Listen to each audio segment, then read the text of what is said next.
का स्वागत है। तो आज के वीडियो में देखिए सीडीपी का प्रैक्टिस सेट है जो यूपी टेट और सुपर टेट के लिए बहुत ही इंपॉर्टेंट क्वेश्चन है। तो देखिए क्वेश्चन नंबर फर्स्ट में क्या दिया है, जनसंचार माध्यम समाजीकरण का एक महत्वपूर्ण माध्यम कैसे हैं।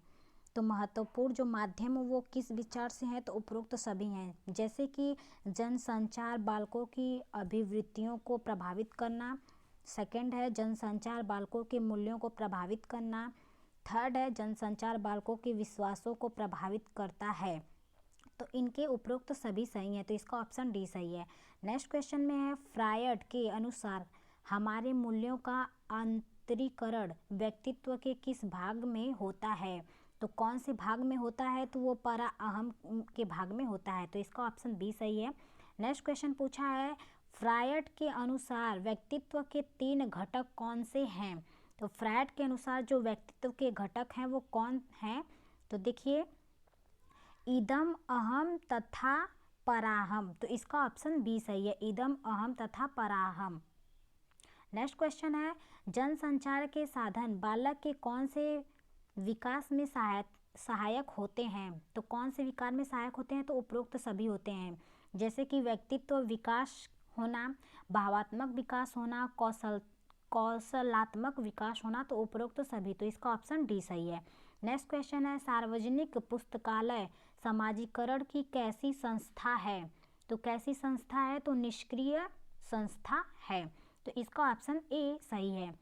नेक्स्ट क्वेश्चन पूछा है, मित्र समूहों से बालक में कौन से गुण का विकास होता है। तो कौन से गुण का विकास होता है, तो एकता का गुण होता है, एक समान रहने का गुण, तो इसका ऑप्शन ए सही है। नेक्स्ट क्वेश्चन पूछा है, समूह के नेतृत्व का गुण बालक किससे सीखता है।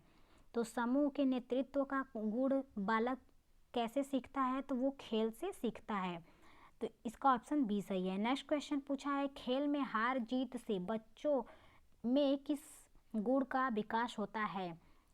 तो खेल में हार जीत में बच्चों में किस गुण का विकास होता है, तो वो सहन शक्ति का विकास होता है, सहन शक्ति, तो इसका ऑप्शन सी सही है। नेक्स्ट क्वेश्चन है, बच्चे नवीनतम घटनाओं की जानकारी कैसे प्राप्त करते हैं।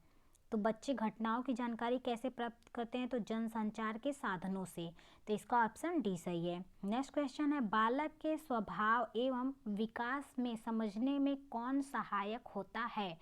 तो कौन सहायक होता है, तो वो सामाजिक ज्ञान होता है, तो इसका ऑप्शन ए सही है। जैसे समाज में रहकर जो ज्ञान मिलता है उसी को बोलते हैं सामाजिक ज्ञान।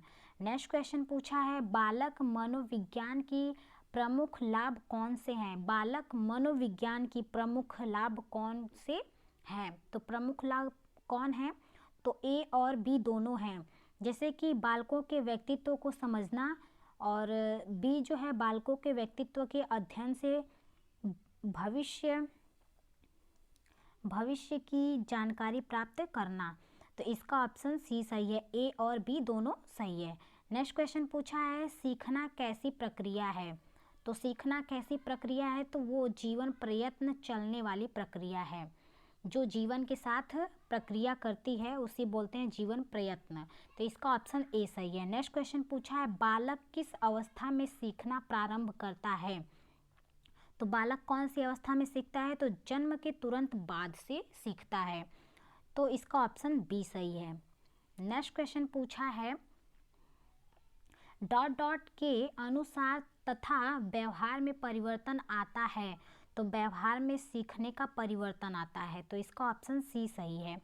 नेक्स्ट क्वेश्चन है, शिक्षार्थी पाठ्य सामग्रियों को साहचर्य शब्द तथा मनमाने ढंग से उसके आशय को बिना समझे हुए सीखता है, यह सीखने की कौन सी विधि है।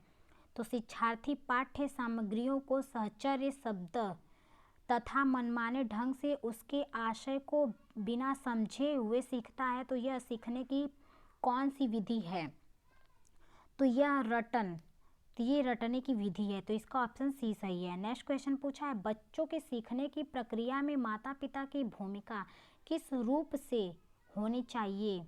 तो बच्चों में माता पिता की जो प्रक्रिया है उसकी भूमि किस रूप में होनी चाहिए, तो वो अग्रोन्मुखी से होनी चाहिए, तो इसका ऑप्शन बी सही है। नेक्स्ट क्वेश्चन पूछा है, बच्चों में रुचि बनाए रखने हेतु सीखने की कौन सी विधि उपयुक्त होती है? तो कौन सी विधि होती है? तो करके सीखना विधि। जो हम स्वयं करके सीखते हैं उसी को बोलते हैं बच्चों में रुचि बनाए रखने हेतु सीखने की कौन सी विधि उपयुक्त है? तो वो अपने आप कोई कार्य कर रहे हैं तो उससे सीखना ही आपका विधि है। तो इसका ऑप्शन डी सही है। नेक्स्ट क्वेश्चन पूछा है, प्राय शिक्षार्थियों की त्रुटियां डॉट डॉट की ओर संकेत करती हैं। तो डॉट डॉट की ओर संकेत करती हो तो यांत्रिक अभ्यास की आवश्यकता। तो इसका ऑप्शन सी सही है। नेक्स्ट क्वेश्चन है, सीखने की किस विधि में बालकों को अपनी भूल सुधारने का अवसर मिलता है? तो कौन सी भूल है जिसमें अपने भूल को सुधारने का अवसर मिलता है? तो वो ए और बी दोनों हैं। तो आवृत्तिकरण विधि है और पुनः निरीक्षण विधि है। तो इसका ऑप्शन सी सही है। ए और बी दोनों ऑप्शन सही है। नेक्स्ट क्वेश्चन पूछा है, ईबेल के मतानुसार सीखने की किस विधि में छात्रों में सहभागिता की भावना का उदय होता है? तो सहभागिता में भावना का उदय होता है तो विवेचना ज्ञान से होता है। तो इसका ऑप्शन ए सही है। नेक्स्ट क्वेश्चन पूछा है, सीखी हुई बात को स्मरण रखने या पुनः स्मरण करने की असफलता क्या कहलाती है? तो वो विस्मृति कहलाती है। तो इसका ऑप्शन बी सही है। नेक्स्ट क्वेश्चन पूछा है, बच्चों को मुख्य रूप से अधिगम हेतु क्या आवश्यक होता है? तो अभिप्रेरणा, अनुकरण और पुरस्कार, ये सभी। तो इसका ऑप्शन डी सही है। नेक्स्ट क्वेश्चन है, शिक्षण अधिगम प्रक्रिया के मुख्य बिंदु कौन से हैं? तो मुख्य जो बिंदु हैं वो कौन से हैं? तो वो उपयुक्त सभी हैं।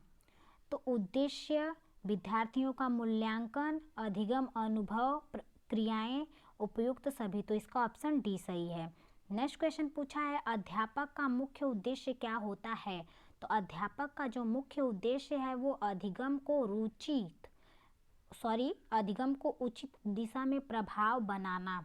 तो इसका ऑप्शन सी सही है। नेक्स्ट क्वेश्चन पूछा है, बच्चों को सीखने हेतु शिक्षण सहायक सामग्रियां कितने भागों में विभक्त होती हैं? तो कितने भागों में होती हैं? तो 3 भाग में होती हैं। तो इसका ऑप्शन सी सही है। नेक्स्ट क्वेश्चन पूछा है, कौन सी विधि सीखने के सामाजिक संदर्भ के संबंध में विद्यार्थियों की अधिगम प्रक्रिया को लाभ पहुंचाती है? तो वो समूह परिचर्चा। तो इसका ऑप्शन सी सही है। नेक्स्ट क्वेश्चन पूछा है, कक्षा में शिक्षण कुशलता से संबंधित तथ्य कौन कौन से होते हैं? तो कौन कौन से तथ्य हैं? तो वो प्रश्न पूछना, श्यामपट्ट पर लिखना, प्रश्नों को हल करना या लिखना। तो उपयुक्त सभी सही हैं। कक्षा में शिक्षण कुशलता से संबंधित तथ्य कौन कौन से होते हैं? तो ये सभी होते हैं। तो इसका ऑप्शन डी सही है। नेक्स्ट क्वेश्चन है, शिक्षण एवं अधिगम में अंतर बताइए। तो शिक्षण और अधिगम में, शिक्षण में शिक्षक अधिगम क्रियाशील और अधिगम में छात्र अधिक क्रियाशील होते हैं। तो इसका ऑप्शन ए सही है। नेक्स्ट क्वेश्चन पूछा है, आधुनिक शिक्षण में अधिगम की प्रक्रिया में शिक्षक की भूमिका किस रूप में महत्वपूर्ण होती है? तो कौन से रूप में महत्वपूर्ण होती है? तो सीखने हेतु एक अच्छे सुलभकर्ता के रूप में होती है। तो इसका ऑप्शन सी सही है।